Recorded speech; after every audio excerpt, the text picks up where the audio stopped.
all those things that you think you could fit into your life because you will have more time or you'll have more space from your life. My challenge to you is you could do that now.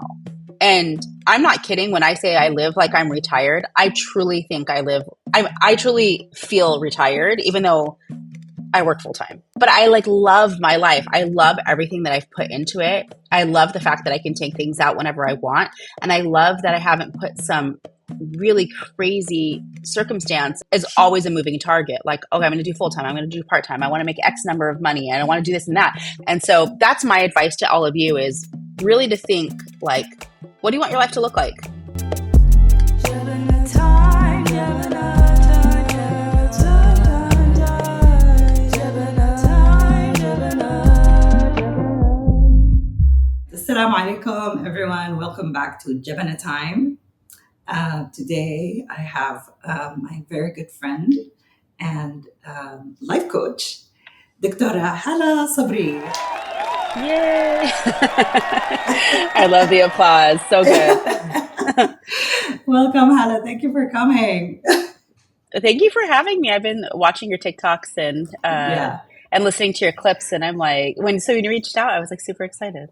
Yeah. No, I appreciate you. Appreciate your help for me to get to where I need to get. You are thebomb.com. And like I was kind of telling you before, my audience is mostly women like you and I. And they're moms, they're working, and we're all trying to figure out this work-life balance, right? But before we get to that, why don't you tell us a little bit about yourself? Who are you, Hannah? Yes. Well, I'm basically you, just living on the West Coast. My name's Hala Sabry, and I am a doctor as well. I'm emergency medicine, and I became a doctor probably because, like a lot of us that are, brown, have been told from our parents that we have three choices, which is to be a doctor, lawyer, or engineer. And yes, so I became a doctor. I mean, I do love medicine now. Mm-hmm. It's almost like an arranged marriage. Yeah. But I love it. But my first love is actually business. I love business a lot. And so my dad was really he really wanted me to love medicine and love the idea. And I took a couple of years off after college. And so he asked me what I liked about business a lot. And I told him that I love the idea of operations management, which is kind of like moving the business along, moving the business or the people or the clients from like one area to another area, kind of safely through your process and for them to have a good time and to actually get the product that you're serving in general. And my dad was like, well, what do you think a hospital is? They start in the emergency department and then they leave, hopefully, with a good experience without being harmed and being healed. And I never really thought of medicine as a business. So then I went to medical school and got my MBA at the same time with the thought that I was going to run a hospital. Oh, and I didn't realize you got an MBA. Mm-hmm. Yeah. Okay, cool. Yeah. So like even in my medical school interviews, they were like, why do you want to be a doctor? And I'm like, well, I mean, I want to run hospitals. That's what I want to do. I want to advocate for doctors. And it was really interesting. But I ended up getting my MBA in health administration, and I chose to do emergency medicine, not only because I loved it, but also it's one of the biggest money makers for hospitals. And so I thought if I could understand that business model of a hospital, that I can go around and try to run a hospital. Right. And so what I didn't know is that sexism and racism is a thing. And I know. I somehow was able to evade a lot of that until I graduated from residency. And just like I was, very clear with my intentions during my medical school interviews, I was just as clear when I was getting jobs that I wanted to get experience, not only practicing medicine, but also in leadership. And I was very honest with everybody. I want to be a CEO of a hospital. And they were excited because most doctors don't want to be the CEO of the hospital. Yeah, they just don't. They just want to go do their work. It doesn't cross your mind, yeah. Yeah. So I ended up having a baby, and you'll learn that I have a lot of kids after this. But yes. I had one baby, and when I was on my maternity leave, which I only took 5 weeks, I was 3 weeks in, and there was an opening for a job that was ahead of me, and literally nobody else wanted it, just me. But it wasn't given to me. It was given to somebody that was my junior, somebody who'd just come into the department, and he didn't have as much experience as me. He was a nice guy, awesome, and he ended up doing really well at the job. So, no hate to him. But when I asked why he was chosen and I was not considered, they said it was because I just had a kid and I should concentrate on being a good mom. And I then went on, don't feel bad for my story, because I went on to build an empire and create a movement in medicine and create a national holiday. And I did a lot of things with it.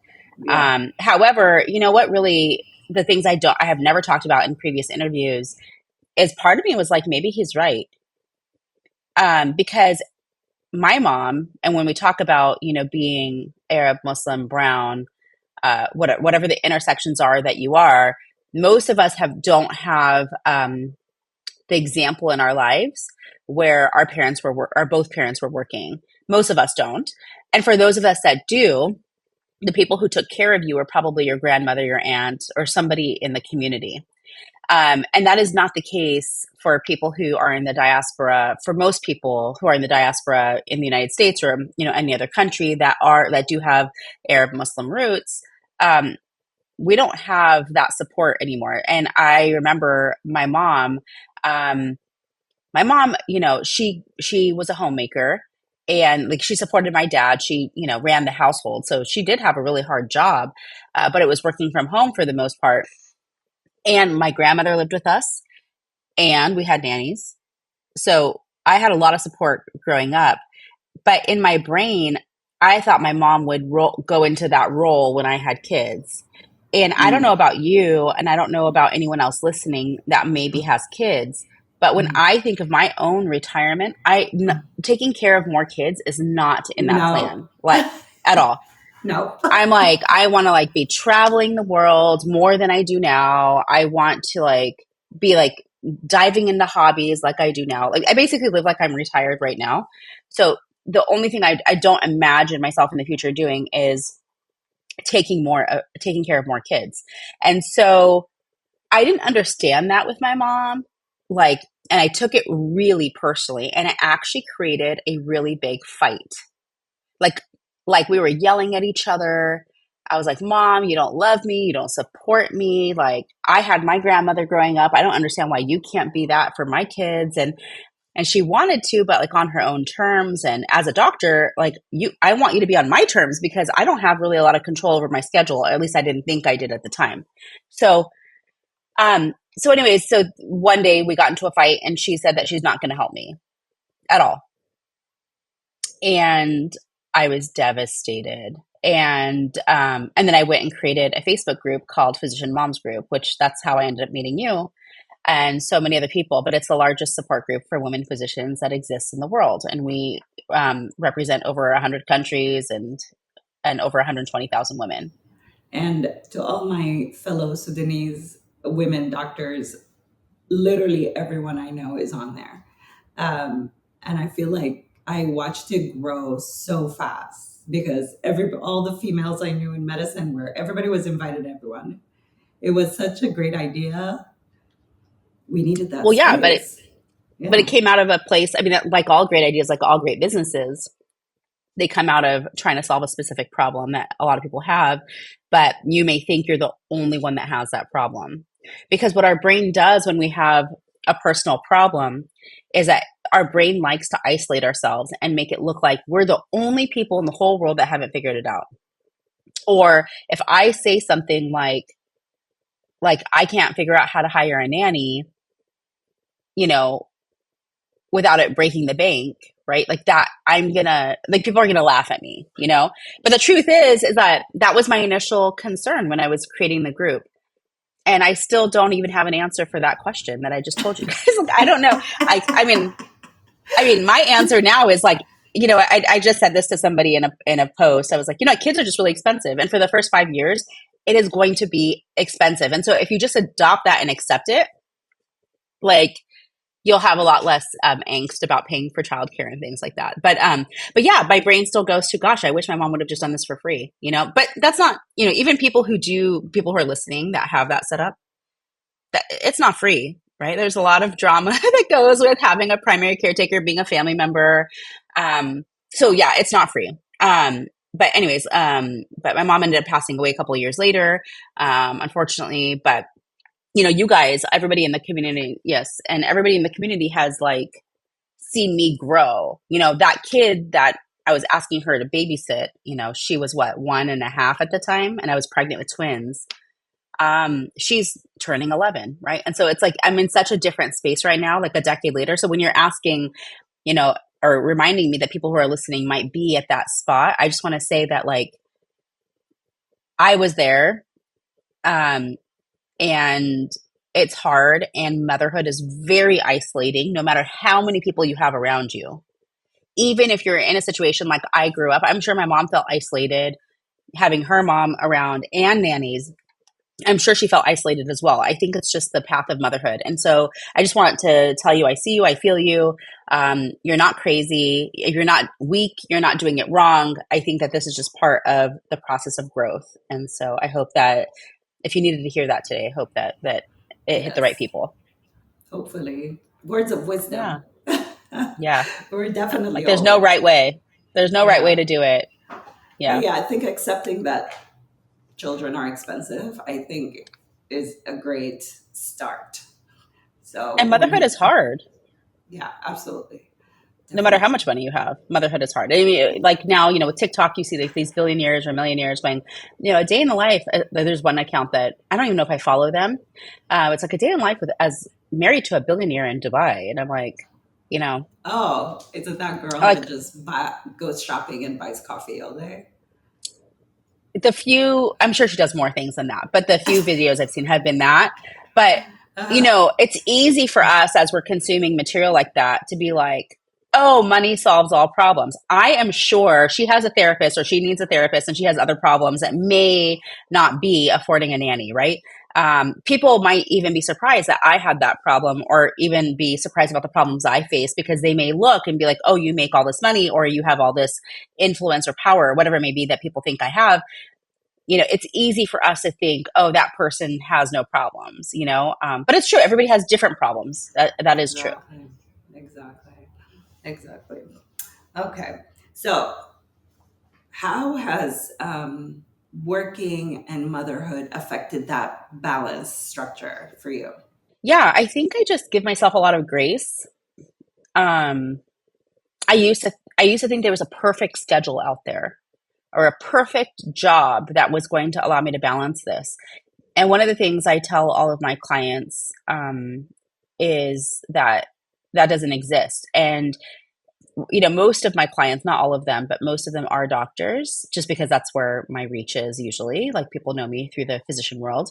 But in medicine, and for those of you that are not doctors, if you've ever been to the doctor and you have got blood tests or anything like that, or saw a family member's blood test, like, it will give you say like you're checking your blood sugar, and it will give a number. Okay. And then on the side of it will give you a range of what's normal. The norm. Mm-hmm. Yeah. Right. And so what are you looking for? You're looking for the range. But some people that are really anxious, they're like, oh, but it's a little closer to the lowest part, or it's a little closest to the highest part. Is that good or bad? Or if it just goes right outside the range, and maybe you ask your doctor, you go, oh my gosh, my blood sugar is 129. It's supposed to be 121. What does that mean? And your doctor might say, this is not medical advice, I'm just giving you an example, but your doctor might say like, oh, it's fine. And it's like, no, it's not. It's outside of this range. And they're like, no, but like the range is, yeah, the range is a range, right? And I think if we understand, or if that's a common thing that we have seen, and we know how to do ranges like that, right? Then I think we could adopt that same skill in our lives, or even a better example might be looking at the gas gauge in your car, right? Like, is it empty? Is it almost empty? Like, you might be thinking, oh, I'm going to drive another 2 hours. So even though I'm only a half tank, I'm going to go fill up my tank because I don't want to get to that point of empty, right? Like, we're always deciding what the metric should be. And I think that that's the thing that's so tricky, is that how are we building those metrics?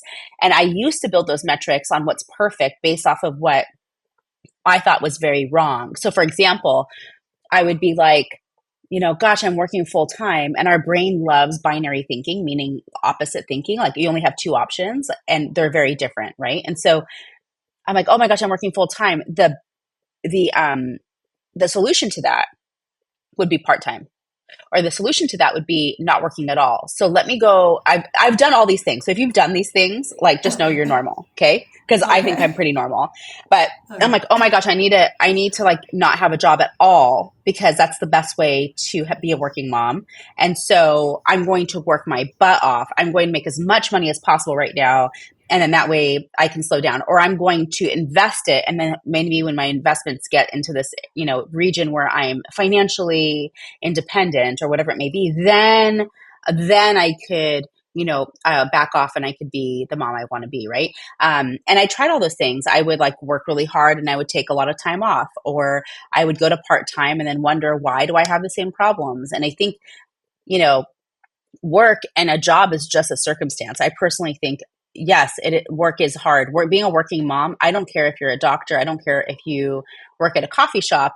That is really hard. Balancing any two things is really hard. And in fact, even if you are a stay-at-home mom, right, I think that's the hardest job personally, because now you're balancing the identity of you being a mom and working in the house and never having any time off, or learning how to have time off, whether the kids are in the house or not, And so I think no matter which way you have it, I think we're always gauging like, what's the perfect balance? And the truth is that I think we ask the wrong questions all the time. So my thoughts are like, what do you want your life to look like? Really, like, what do you want your days to truly be? Like, what do you want to be doing during your days? And a lot of people like don't know how to answer that question, or they go crazy and they're like, I just want to be eating bonbons on the couch all day, which is not what they'll probably do that the first day, but they're not going to do that every day. And so another prompt I like to ask people, so I'll ask all of you guys, is like, if you are privileged enough to be able to go on vacation, what are the things that you start packing that you think you're going to have enough time for? And so some people might go like, oh, I'm going to take a book so I can read, or I'm going to take a water bottle because I'm going to drink water. I'm going to actually get all my water in, or they start focusing on their health and their well-being, or I'm going to take, my crochet because I don't crochet. I'm just like jealous of people that can, I'm going to take my crocheting stuff because I'm going to make this one, whatever item, right? All those things that you think you could fit into your life because you will have more time or you'll have more space from your life. My challenge to you is you could do that now. And I'm not kidding when I say I live like I'm retired. I truly think I truly feel retired, even though I work full time. You're working. So like, but I like love my life. I love everything that I've put into it. I love the fact that I can take things out whenever I want. And I love that I haven't put some really crazy circumstance of like things I'm trying to create that is always a moving target. Like, okay, I'm going to do full time. I'm going to do part time. I want to make X number of money and I want to do this and that, because I could do all of those things because my brain will accomplish all of those things. But if I'm not actually enjoying my life, then I've got nothing. And so that's my advice to all of you, is really to think like, what do you want your life to look like? Yeah, do it now and you'll make more money. I'm not kidding. I was reading this book on mental toughness, and the first couple of pages, there's a story about this Olympic swimmer, and she was trying to beat a world record, I believe. And no matter how much she practiced, no matter how much she was in the pool, she just could not break this time. And she started kind of thinking like she was getting a little burnt out by like hyper focusing on this goal. And she wanted to like learn piano, but here she is as an adult, doesn't know anything about music. And so she hires a music teacher just to kind of give herself some time off to like stop thinking about swimming. And what happened was, because she was actually enjoying her life and creating a hobby that she thought she would have to do after the Olympics was over, she actually started excelling at swimming even more. And she found that she was thinking about the music while she was swimming. thinking about the joy in her life, thinking about the things that she was doing for herself, the hobbies that she had. And she actually ended up killing it, and she ended up doing really well. And so the whole point of that story is, like, we can't just be these machines. Like, you have to enjoy your life. And for people that are really highly successful, like, you need a hobby. Like, you really need a hobby, and your hobby can't be taking care of your kids. It just can't. I don't think that's anybody's hobby. Well, that's what it becomes, right? That's where a hobby is something that you do in your spare time, right? And if you don't have any other identity or any other purpose or any other, if you really think that you don't have time for yourself, you're definitely not going to make more time for yourself, and hobbies don't have to take a long time. It doesn't have to be like a big portion of your day. No, I think I incorporated that with my daughter when she was younger. We used to take ice skating lessons together. How cute. So that was fun. Of course, she did a lot better than I did, but that wasn't the point. Well, because kids don't have fear, right? Kids are willing to do. Exactly. Yeah. Okay, Hala, what is the achievement you're most proud of? Oh my gosh, that's a hard question. The achievement I'm most proud of.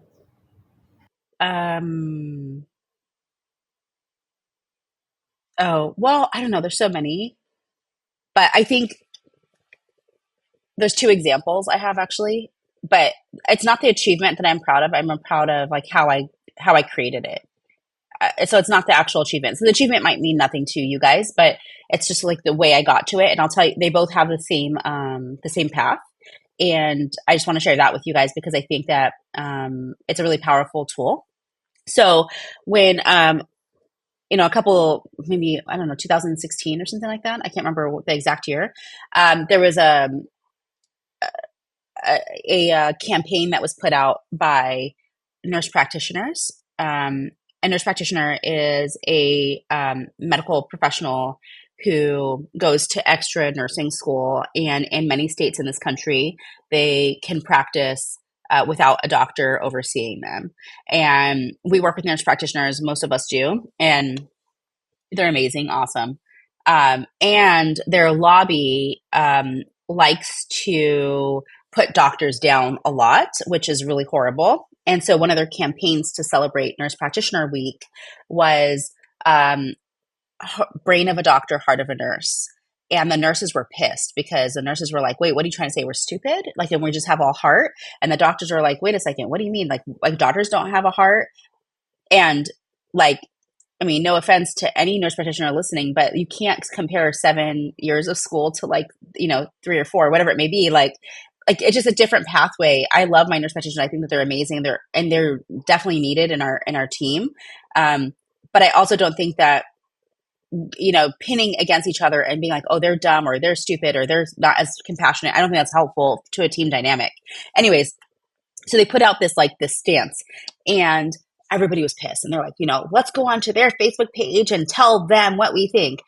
And in my head, I was like, is that really the problem?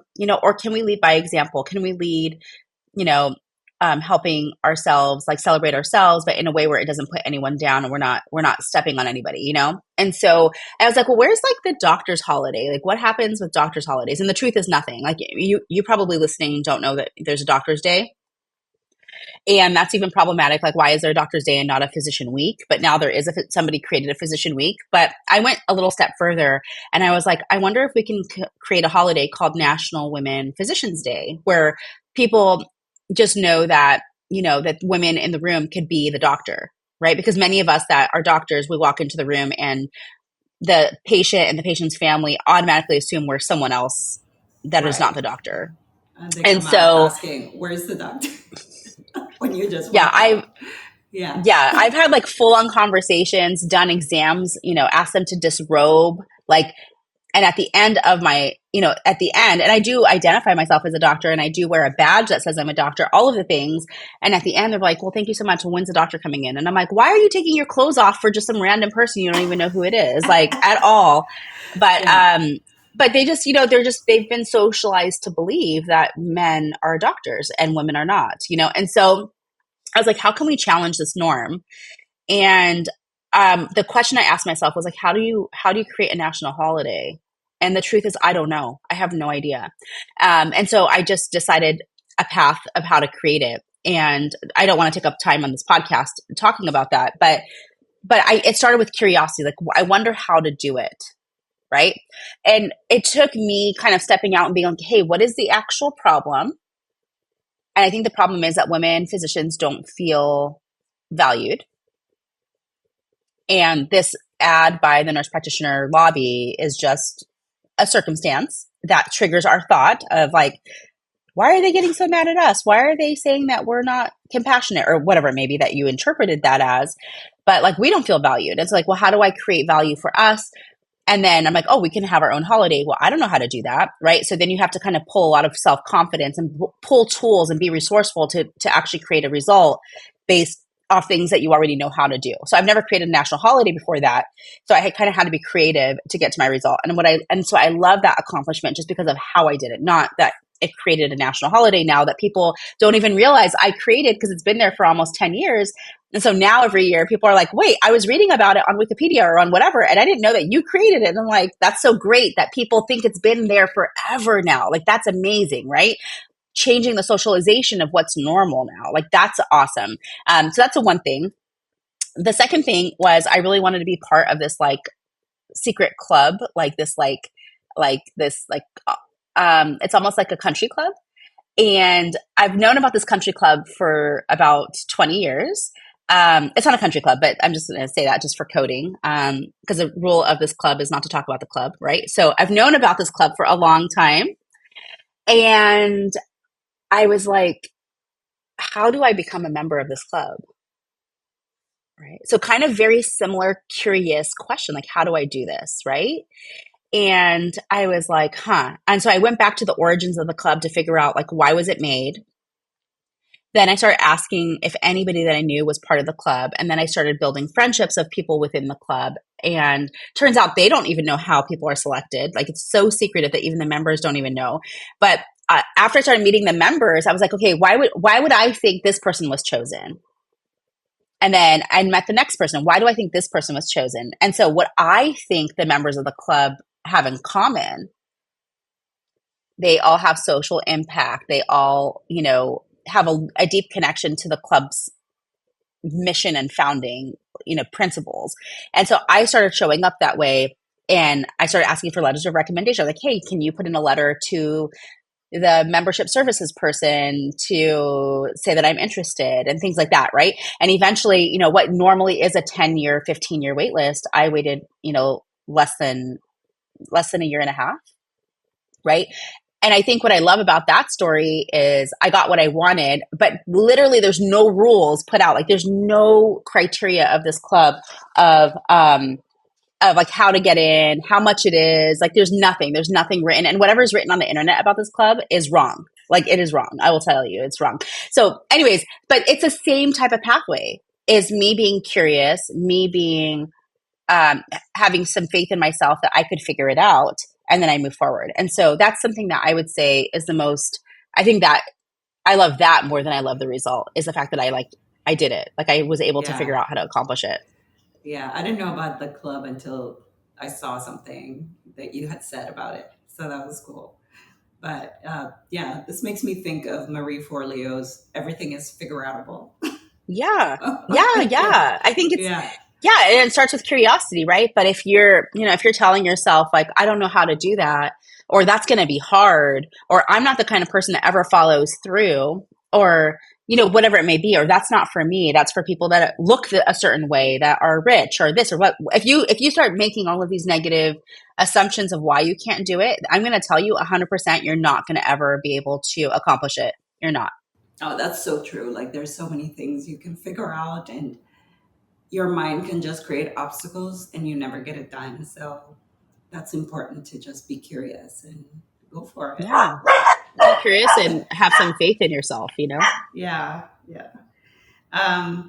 So have you not followed your path of being a doctor and then, visit at PMG and all this stuff? What do you think you would have done? Well, I think I was always meant to do this. So I think I would have ended up here anyways. I think that I think it just happened. I think I think it was supposed to be like this. But I think that, it's funny because the whole reason why I wanted to go into medicine was to, sorry, yes, for those of you that are watching live, this is motherhood, right? This is me taping a podcast and trying to figure out this iPad situation. So yeah, done. I think I would have done this anyways, but what I think is interesting is that, the reason why I wanted to run a hospital is because my dad, he was a doctor, and he would tell me a lot of times that the CEO or the administration was causing a lot of his strife because they didn't understand the nuance of being a doctor, that most of these people that were running hospitals weren't actually clinically facing physicians at all. And so they would make decisions, business decisions that made sense for a business, but didn't make sense for the patients at all, or the doctors. And so my thought was, what if I was a doctor that advocated for doctors? And I thought, the head honcho is the CEO of the hospital, right? And so when that didn't pan out, because I told you guys the story, when that didn't pan out, I realized that what I'm doing now is actually much bigger. I think my role right now is much bigger than running a hospital, because right now my influence is like it's further beyond, right? That my name is known in over 100 countries, and I can have influence rather than, really micro-focusing on one small community, Yeah. No, totally. I mean, your influence is definitely far-reaching versus one hospital. But what I think is really funny is, like, my kids, I wonder when they're going to start to think, or like to understand what I do. For a long time, because I was like so committed to hiding my physician career from them, because I felt like I didn't want them to think I was gone too long. So I would create my shifts, and I still am a practicing physician. I would create my shifts in times where they weren't really aware. Like, for example, I know they have soccer, certain days of the week. And so I'll work my shifts because they're not home. They're not home at all. They will not recognize that I'm here or not there, or whatever it may be. Right. And so for, a good 4 years, that's what I was doing. And I remember one time I was getting my stuff ready, and I was going to be actually working out of state for about a week.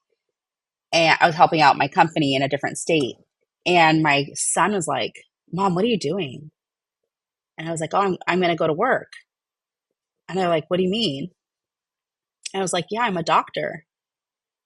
And they just never put it together, at all. At all. They were like, they're like in a hospital, they really honestly just did not. I mean, I was doing myself a disservice by trying to hide that part of my identity, because I didn't want them to think I was unavailable to them, right? But I'm like, oh, but now I'm taking away the ability to influence them in a positive way. Like, oh, my mom's a badass doctor. That's amazing. And that she goes to work and she sees patients. And so, and this story that I'm telling you just happened 2 years ago or something like that, So even when you think you're killing it and you're like, I'm always going to all of the school functions, and I'm chaperoning all of the field trips, and I'm class mom, right? There's still this whole part of your identity that you're not giving any airspace to. And then my kids are like, what? You're I thought you did that in the past before you had kids. And so now it's funny. We were just on vacation last week, and we were talking about, we were somewhere that they had animals and vets and things like that. And, people were asking my kids, what do you want to be when you grow up? Which I hate that question, because I'd rather ask my kids, what do you want your life to look like? Because I think that's a more important question, because your life can look like that no matter what you do. Anyways, that's a whole nother topic for another podcast. But, and all of them were like, I want to be a doctor like my mom. And a teacher, or the one that you just saw was I want to be a doctor and a pet owner. I'm like, oh wow, okay, that's all right. Go kill it, girl. Do it, And so, I often would, think about the things that I think are probably negative about motherhood, not being in the home and all this other stuff. Is that truly negative for them? And so I think we're always challenging our balance. So, that's the whole point of this. Like, you are doing it right. For people who are listening, you are doing it right. And if there's something about what you're doing that you don't like, don't throw out the baby with the bathwater. Just like try to, fix one variable at a time. And then you're always going to reassess. And every season of your motherhood and every season of your life is going to call for a different formulation of how you do those things. Okay. So last question before our game, Hannah. Yeah. What's the number one advice that you can give to someone who's trying to accomplish a goal or a dream? Number one. Yeah, number one is like rejection or failure is just building experience. So expect it and embrace it, and there's no such thing as failure. There really isn't. It's just success and experience. So that's what I would say. Yeah. Excellent. Yep. Okay. All right. So learning experience leads to success. And loving yourself through it. Like, don't sit there and tell yourself all these bad things. Like, we always worry about what other people are saying about us, but I think worry about what you're saying about yourself first, because that's what you can control. Most people actually don't care what's going on with you because everybody's got so much on their plate. And if somebody is happy that you're failing or whatever you think that they're going to do, if somebody's happy about something that you don't do or that you do, then that just says more about them and what they're doing the comparison for a reason, not you. And so my thing is like, who cares if someone, thinks you're a failure or laughs at your failure or says that they think that you're selfish or whatever the words are that they're going to say that you're worried about. Like, do you think that about yourself? Like, that's all that matters. And then if you don't, or if you do, then hire a therapist, a coach, or whatever it may be that you feel comfortable with. Work through that, because that is how you get to success. But dealing with people that are in your life, whether it's your friend, somebody on the internet, or your mother-in-law, those people are just circumstances that highlight what you already think about yourself. Okay, perfect. Yes. Oh, what is this game? I'm excited. This is a game. I have 3 questions. Okay. 1, 2, and 3. Pick a number. 3. Who is your favorite artist, song, and can you sing it? Oh, I cannot sing at all. How about Arabic? Okay, in Arabic, let's go. Oh my God. Oh my God, in Arabic? I like Warda a lot. Okay. Even though it's very classical and old. Yeah. I think it reminds me of my parents, like when I was growing up, like what was like playing in my house, and my dad would play backgammon with my uncle. Backgammon is tawla. Yeah, tawla. Yeah. And I actually, after my dad passed away, like that's one thing that I took. I was like, this is mine, so I have it in my closet. So I think it brings back a lot of memories of like a time of innocence and beauty and health and love and fun. Even though one of those songs are really sad, they're really sad and depressing, but some of them are. The one that I know that's probably, I don't know, most popular in my opinion is The Twin Speak. That's the one. I love that song. That's probably my favorite Arabic song. I know. Yeah. But it's old. That's a good one. And that's a good one to end on. But I can't sing it, so don't ask me. Yeah, I cannot sing. So, Hala, where can people connect with you if they would like to, explore you being their coach or collaborate with you in any way? Yeah, well, if you're a doctor and you're not in PMG, please go to mypmg.com, and that's for my Facebook group. It's free, and you'll meet a lot of people who are going through similar struggles. If you are interested in coaching, which is a lot of the things that we were talking about on the call today, if you're interested in working with me on that, then you can go to my website, which is Dr Hala Sabry, HALASABRY.com, and or you can just Google me; it all comes up. But I'm excited to continue to help you guys. If you got enough help on this podcast, then I'm like super excited. I want to hear about it too, because that makes me really super happy too. So yeah. Thank you so much, Hala, and everybody in the audience. If you have any questions or any things you need help with being coached on, you can leave a comment under the video. And Hala, thank you so much for coming. Thank you. Today. I know you're very busy, and I'm not. I'm retired. Remember?